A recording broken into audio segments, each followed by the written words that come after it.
हम इंसान अपनी यादों से बने होते हैं। हम कौन हैं, क्या सोचते हैं, किससे डरते हैं, किससे प्यार करते हैं, ये सब हमारी यादों का ही नतीजा है। अगर एक दिन अचानक हमारी सारी यादें मिट जाएं, तो हमारा नाम, हमारा अतीत, हमारे रिश्ते सब बेकार हो जाएंगे। तब हम जिंदा तो होंगे, लेकिन शायद खुद को पहचान नहीं पाएंगे। यही वजह है कि याददाश्त सिर्फ दिमाग का काम नहीं है, ये हमारी पहचान की नींव है। लेकिन हैरानी की बात यह है कि हम याददाश्त को कभी महसूस नहीं करते। हम बस नतीजा देखते हैं, याद आया या भूल गया।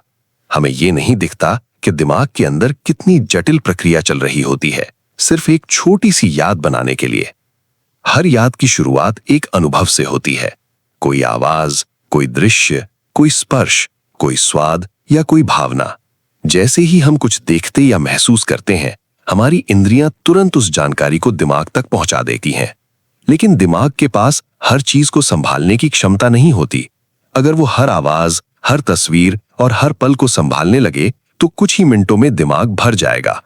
इसलिए दिमाग का पहला नियम है छांटना। क्या जरूरी है, क्या नहीं। जो भी जानकारी आती है वो सबसे पहले संवेदी स्मृति में जाती है। ये एक बहुत ही अस्थायी जगह है। यहाँ जानकारी 1 या 2 सेकंड से ज्यादा नहीं रहती। जैसे सड़क पर चलते हुए हजारों चेहरे दिखते हैं, लेकिन हम किसी को याद नहीं रखते, क्योंकि दिमाग ने तय कर लिया कि ये जरूरी नहीं है। लेकिन अगर किसी चीज पर हमारा ध्यान टिक जाए तो कहानी बदल जाती है। ध्यान ही याददाश्त का दरवाजा है। जिस पल हम किसी अनुभव पर ध्यान देते हैं, वही जानकारी अल्पकालिक स्मृति में पहुंच जाती है। यहाँ चीजें थोड़ी देर टिक सकती हैं, कुछ सेकंड, कुछ मिनट। जैसे किसी ने अभी अभी अपना नाम बताया या कोई पता समझाया। अगर हम उसे दोहराते नहीं हैं तो वो जल्द ही गायब हो जाता है। यहीं से दिमाग एक बहुत अहम फैसला लेता है। क्या ये जानकारी आगे काम आएगी? क्या ये भविष्य में किसी खतरे, खुशी या सीख से जुड़ी है?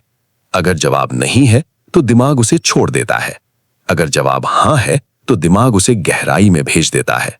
यही गहराई है दीर्घकालिक स्मृति। लेकिन यहां भी यादें अपने आप नहीं बनती। इसके लिए दिमाग के अलग अलग हिस्सों को मिलकर काम करना पड़ता है। इस पूरी प्रक्रिया का केंद्र है हिप्पोकैम्पस। हिप्पोकैम्पस को आप यादों का ट्रैफिक कंट्रोल कह सकते हैं। यह तय करता है कि कौन सी जानकारी स्टोर होगी और कैसे होगी। जब हम कुछ नया अनुभव करते हैं तो हिप्पोकैम्पस उस अनुभव को टुकड़ों में बांट देता है। दृश्य अलग, आवाज अलग, भावना अलग। फिर समय के साथ ये टुकड़े आपस में जुड़ते हैं और एक पूरी याद बनती है। लेकिन हर याद बराबर मजबूत नहीं होती। भावनाएं याददाश्त की सबसे ताकतवर चाबी हैं। अगर किसी अनुभव के साथ डर जुड़ा हो, खुशी जुड़ी हो, सदमा जुड़ा हो, तो दिमाग उसे ज्यादा गंभीरता से लेता है। जब हम किसी भावनात्मक पल से गुजरते हैं तो दिमाग में कुछ खास केमिकल रिलीज होते हैं। ये केमिकल हिप्पोकैम्पस को संकेत देते हैं कि ये याद जरूरी है, इसे संभाल कर रखना। इसीलिए हमें एक्सीडेंट, ब्रेकअप, किसी अपने की मौत या किसी बड़ी खुशी के पल बहुत साफ याद रहते हैं, जबकि रोजमर्रा की साधारण चीजें धुंधली हो जाती हैं। याददाश्त सिर्फ जागते हुए नहीं बनती, असल काम तो नींद में होता है। जब हम सोते हैं तो दिमाग बंद नहीं होता, वो दिन भर की जानकारी को दोबारा चलाता है। कुछ यादों को मजबूत करता है, कुछ को कमजोर और कुछ को पूरी तरह मिटा देता है। इसे आप दिमाग की सफाई प्रक्रिया समझ सकते हैं। जो लोग ठीक से नहीं सोते, उनकी याददाश्त धीरे धीरे कमजोर होने लगती है, क्योंकि दिमाग को यादें जमाने का समय ही नहीं मिलता। समय के साथ यादें बदलती भी हैं। हम सोचते हैं कि यादें कैमरे की रिकॉर्डिंग जैसी होती हैं, लेकिन ऐसा नहीं है। हर बार जब हम कोई याद करते हैं, हम उसे थोड़ा बदल देते हैं। कुछ बातें जुड़ जाती हैं, कुछ छूट जाती हैं। इसलिए 2 लोग एक ही घटना को अलग अलग तरीके से याद करते हैं, क्योंकि याददाश्त सच्चाई नहीं, व्याख्या होती है। भूलना भी उतना ही जरूरी है जितना याद रखना। अगर दिमाग सब कुछ याद रखें तो हम कोई फैसला नहीं ले पाएंगे। हर पुरानी गलती, हर डर, हर दर्द हमें रोक देगा। इसलिए दिमाग भूलने को भी एक हुनर की तरह इस्तेमाल करता है। यादें हमारे दिमाग में पत्थर की तरह नहीं, बल्कि रेत की तरह होती हैं। समय, ध्यान और भावनाओं से उनका आकार बदलता रहता है। आज की दुनिया में एक नया खतरा भी जुड़ गया है। लगातार ध्यान भंग होना, मोबाइल, सोशल मीडिया और तेज कंटेंट की वजह से दिमाग को गहरी यादें बनाने का मौका ही नहीं मिलता। सब कुछ जल्दी जल्दी आता है और जल्दी जल्दी चला जाता है।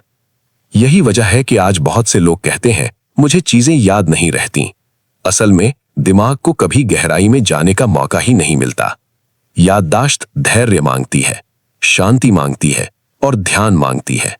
अगर हम हर पल बिखरे रहेंगे तो हमारी यादें भी बिखरी रहेंगी।